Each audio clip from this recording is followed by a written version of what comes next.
Hello students, our next concentration term which we are going to study is volume percentage. Okay, तो volume percentage भी आपकी mass percentage की जैसे ही होती है. इसको रिप्रेजेंट कैसे करते हैं? Percent V by V, volume by volume percentage. Okay, और इसको किस नाम से जाना है? परसेंट बाय वॉल्यूम से भी जाना जाता है. ओके, कुछ भी बोल सकते हैं, volume percentage, percentage volume by volume, या फिर परसेंट बाय वॉल्यूम. तो ये जो जनरली है ये यूज किस में की जाती है, इस पॉइंट को नोट करते हैं कि generally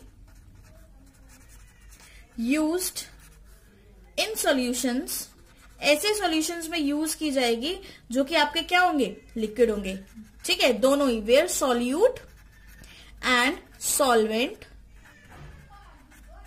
both are in liquid phase, both are in liquid phase. ठीक है, दोनों के दोनों सॉल्यूशन किस फेज में होंगे? आपके लिक्विड फेज में होंगे. तो वहां पर आप इसको करेंगे.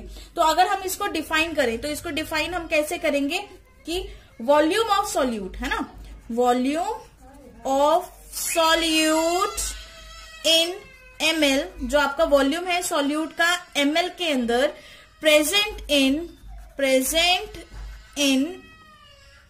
100 ml ऑफ किसका? सॉल्यूशन का. क्लियर है? 100 ml ऑफ सॉल्यूशन. तो इस तरह से आप इसकी डेफिनेशन को डिफाइन भी कर सकते हैं, volume of solute in ml present in 100 ml of solution. ठीक है, तो जिसको हम क्या लिख सकते हैं कि सपोज करिए अगर मेरे पास v ml है सॉल्यूशन का, मतलब volume of solution is equal to v. ठीक है, v ml ऑफ सॉल्यूशन के अंदर अगर मैं बताऊं कि नंबर ऑफ मोल्स मेरे पास है x ml ऑफ सॉल्यूट. ठीक है, सॉल्यूट कितना ml है? x ml है. अगर मेरे पास v ml सॉल्यूशन है तो उसमें x ml सॉल्यूट है, लेकिन अगर मैंने बोला 1 ml सॉल्यूशन में कितना सॉल्यूट होगा, तो मैं क्या करूंगी? x अपॉन v, है ना, ऐसे ही करेंगे, इतना सॉल्यूट प्रेजेंट होगा. अगर मैंने बोला 100 ml में बता दो भाई, 100 ml में अगर हमने फाइंड आउट करना हुआ तो हम क्या करेंगे?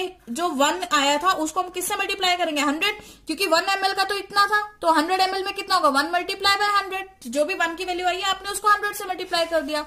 ठीक है, तो ये क्या हो गया? x upon v into 100. तो यहां से आपके एक फॉर्मुलेशन बन जाता है, दैट इज क्या बनेगा? That is percent v by v किसके इक्वल होगा? वॉल्यूम ऑफ सॉल्यूट किस में होना चाहिए? ml में, डिवाइडेड बाय वॉल्यूम ऑफ, किसके डिवाइड करेंगे हम? सॉल्यूशन के साथ. ठीक है, जो कि आपने यहाँ पे फाइंड आउट किया, ये x क्या था आपका? वॉल्यूम ऑफ सॉल्यूट था. v क्या हमने अज्यूम किया था? Volume v ml of solution. तो वॉल्यूम ऑफ सॉल्यूशन ये भी किसमें है? ml मल्टीप्लाई बाय, किससे मल्टीप्लाई करेंगे हम इसको? 100 से.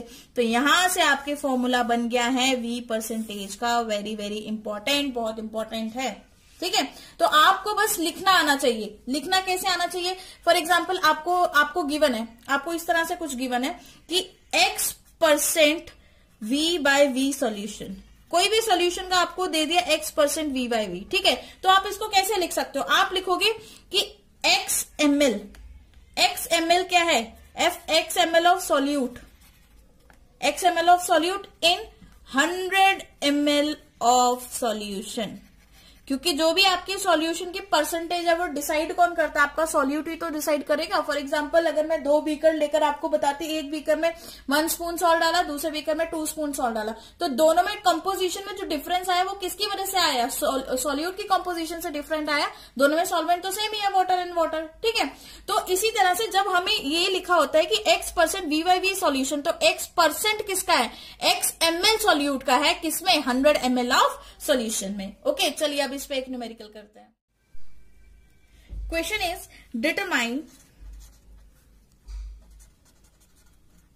Determine the volume by volume percentage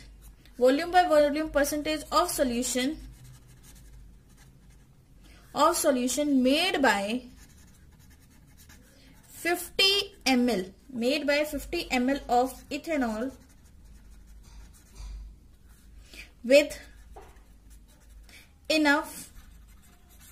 with enough water to produce 200 ml of solution. Okay, to produce 200 ml of solution. आपको ये क्वेश्चन गिवन है। तो अब पहले क्वेश्चन पढ़ते हैं, क्या है कि हमें क्या डिटरमाइन करना है, वॉल्यूम परसेंटेज फाइंड आउट करनी है सॉल्यूशन की, जो कि मेड बना है कैसे, 50 ml ethanol with enough water. ठीक है, वाटर डाल के 50 ml में आपने वाटर ऐड किया तो टोटल सॉल्यूशन कितना हो गया, 200 ml। तो सबसे पहले तो हम क्या लिखेंगे, हमारा फर्स्ट फंडा हमेशा न्यूमेरिकल सॉल्व करने के लिए यही रहता है, जो भी गिवन है आप उसको राइट डाउन करेंगे। ठीक है, तो हम लिखेंगे वॉल्यूम ऑफ सॉल्यूट। सॉल्यूट का वॉल्यूम कितना है, 50 ml। Okay, volume of solution, solution का वॉल्यूम भी आपको गिवन है, कितना आ गया, 200 ml, है ना। तो बस डायरेक्ट फॉर्मूला पुट करिए, तो डायरेक्ट क्वेश्चन है, V बाई V परसेंट निकालना है आपको। तो volume of solute upon volume of solution into 100, और ये दोनों किस में होने चाहिए, आपके ml में, ये भी किस में होना चाहिए, आपका ml में होना चाहिए। तो ये कितना हो जाएगा, 50 अपॉन 200, 0 से 0 कैंसिल किया आपने। ठीक है, इंटू 100 भी तो था। ठीक है, इससे ये कैंसिल हो गया, तो 1, और ये किस पे जाएगा, 5 पे जाएगा। तो 5 5 जा कितना होता है आपका, 5 5 जा 25%। ठीक है, क्योंकि 100 से कर रहे थे तो वो 25% बना। तो वॉल्यूम परसेंटेज आपका V बाई V कितना आ गया, 25%। ओके, तो आपने यहाँ से V बाई V जो फाइंड आउट किया वो आपका कितना आ गया, 25%। तो इसी तरह से आप सभी न्यूमेरिकल सॉल्व कर सकते हैं, वेट बाय वेट पे भी, मास परसेंटेज पे भी और वॉल्यूम परसेंटेज पे भी।